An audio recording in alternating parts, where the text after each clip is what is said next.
wabarakatuh. Saya Arsy Fadli dari Prodi Komunikasi dan Penyiaran Islam kelas 4A.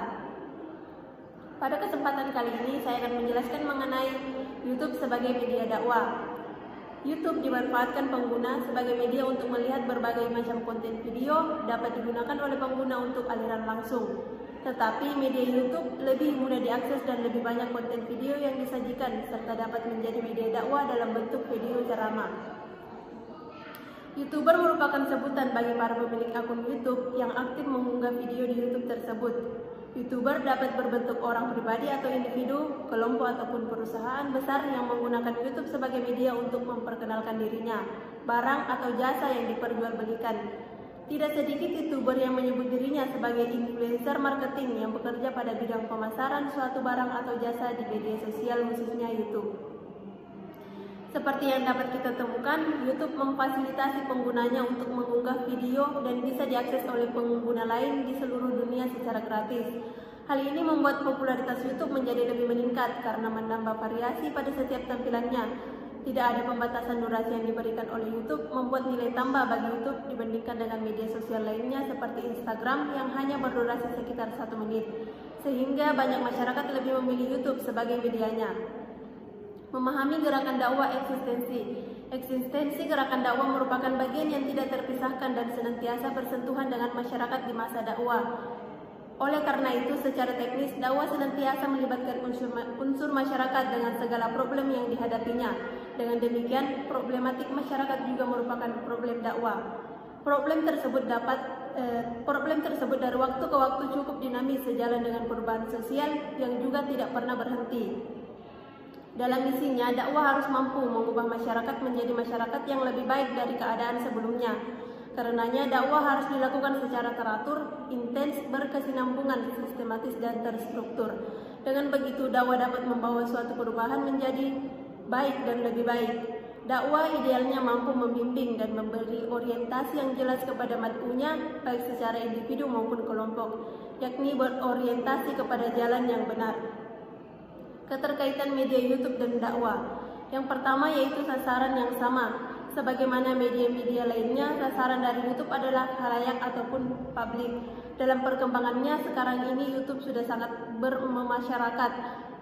Bahkan dibanding televisi, masyarakat lebih memilih beralih ke YouTube dalam mencari hiburan dan informasi. Yang kedua yaitu segmentasi. Dakwah juga dapat memilih segmentasinya dengan memperhatikan kondisi mad'u sasarannya. Misalnya mad'u milenial harus didekati dengan strategi yang sesuai dengan mereka, seperti sinetron, musik, dan lain sebagainya. Yang ketiga, kesamaan kebutuhan. Kesamaan sasaran atau YouTube dan dakwah sesungguhnya membuat keduanya memiliki kesamaan kebutuhan. YouTube membutuhkan pemirsa secara kuantitas maupun kualitas. Semakin banyak pemirsa, semakin baik bagi YouTube, dan bila sebagian pemirsa dapat menjadi pemirsa fanatik. Pemirsa fanatik biasanya dapat diperoleh dari video yang ditawarkan. Peluang tersebut dapat digunakan oleh dakwah jika dikelola secara kreatif. Menjadikan YouTube sebagai media dakwah. Sejalan dengan perkembangan teknologi, metode dakwah pun mengalami perubahan dan semakin maju, tanpa menghilangkan esensi dakwah itu sendiri. Dakwah tidak hanya dilakukan secara konvensional dalam arti melalui pengajian-pengajian dan ceramah-ceramah di masjid atau forum tertentu. Kegiatan dakwah di era sekarang ini sudah memanfaatkan perkembangan teknologi, salah satunya adalah media YouTube.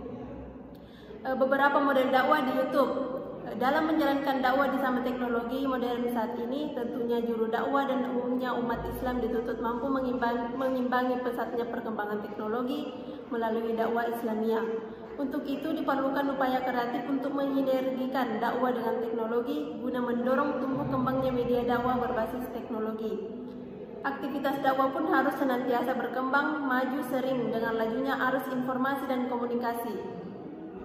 Ada beberapa model yang dapat ditemukan atau digunakan dalam berdakwah melalui YouTube. Beberapa model tersebut diantaranya yang pertama yaitu video ceramah serial, yakni membuat suatu program ceramah serial dengan durasi yang cukup panjang, lebih dari 50 menit serial, maksudnya tema dan judul yang diangkat tersusun sebagai suatu rangkaian.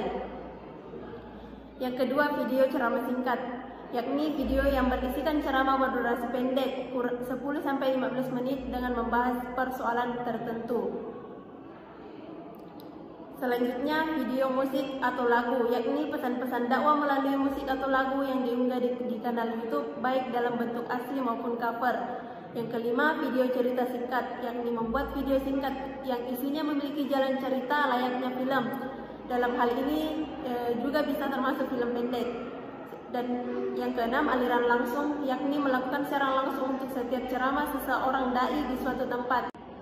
Dan yang terakhir yaitu video komunitas, yakni video yang diproduksi oleh komunitas tertentu yang memiliki visi dakwah. Isi video yang diproduksi bergantung pada skop dan fokus komunitas tersebut.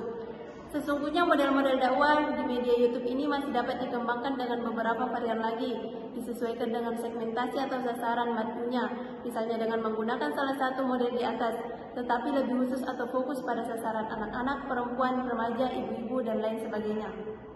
Demikianlah yang dapat saya sampaikan, kurang dan lebihnya mohon dimaafkan.